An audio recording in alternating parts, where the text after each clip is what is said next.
I'm taking Paul McWhorter's AI for Everyone class, and this is my homework for lesson number 9.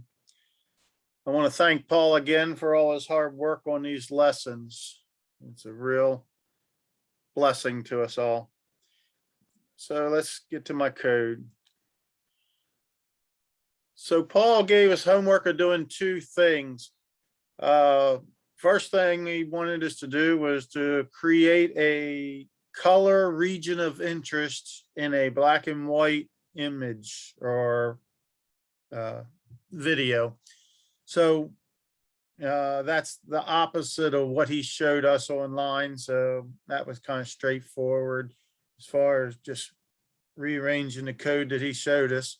But the second thing he wanted us to do was to move that region of interest around the screen. So that was a little bit more thought-provoking. And if anybody's been following the 3D Python lessons that Paul also is doing, you're going to have a leg up on doing that, moving it around the screen. So, but first of all, let's get into just getting the color region of interest into the black and white video. So we define our frame, getting the frame from the camera on that line. Second line, you're defining the color region of interest that you want. So we got that, and then we show that off to the side, that small region of interest off to the side with these 2 lines of code. And then to get the black and white full image, first thing we do is change the frame to from BGR to gray.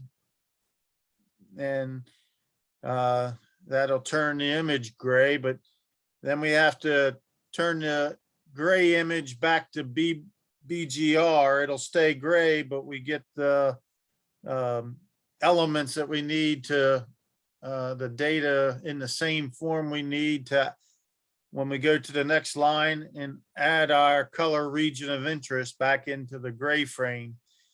So we need both of those lines to do that.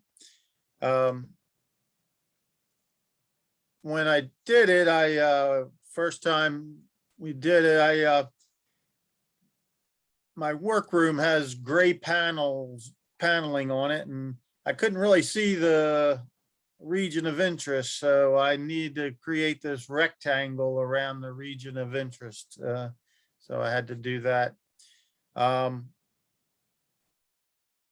So that's how you get your region of interest. To get it to move around, Paul had his example hard coded to pull the region of interest out, but to move it around, I knew we'd have to turn it into variables. So created these 6 variables up here to define our region of interest in variables.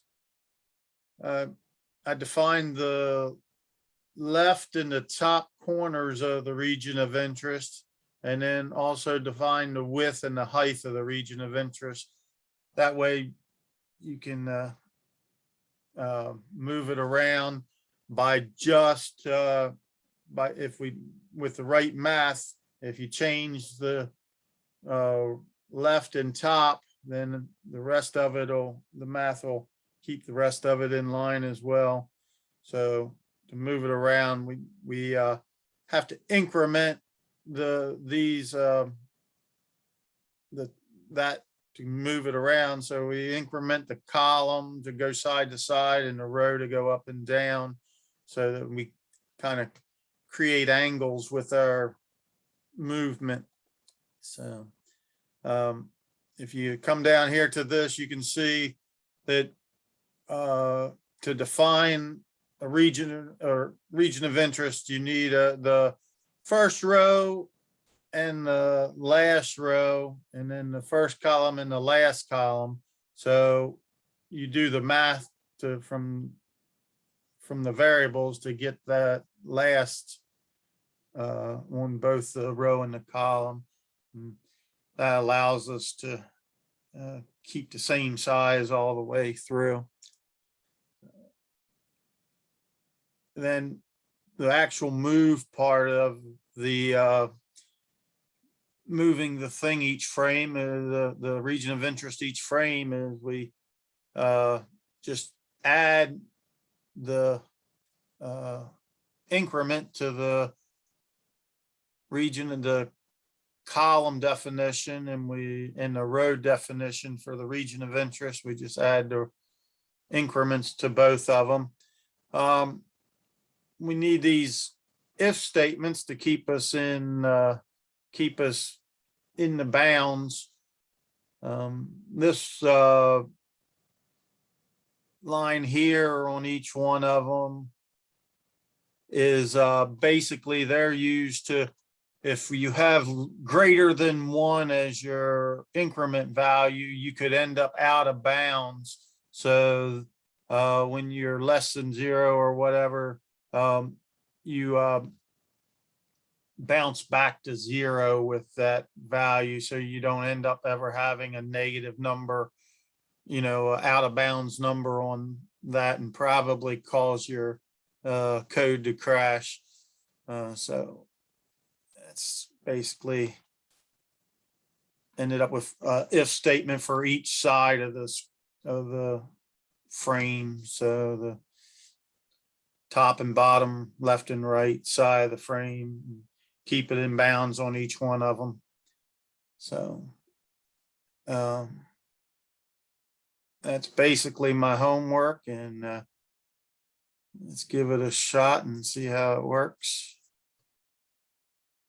As you can see, I added that blue rectangle that is in the same place of the region of interest.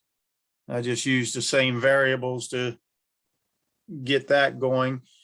You have to put the variables in a different order to get the rectangle. Rectangles are defined a little bit different than the region of interest frames. So you can look at my code and see what that was, how I did that. But you can see my gray background. You don't always see the frame back there. So anyhow, it helps when you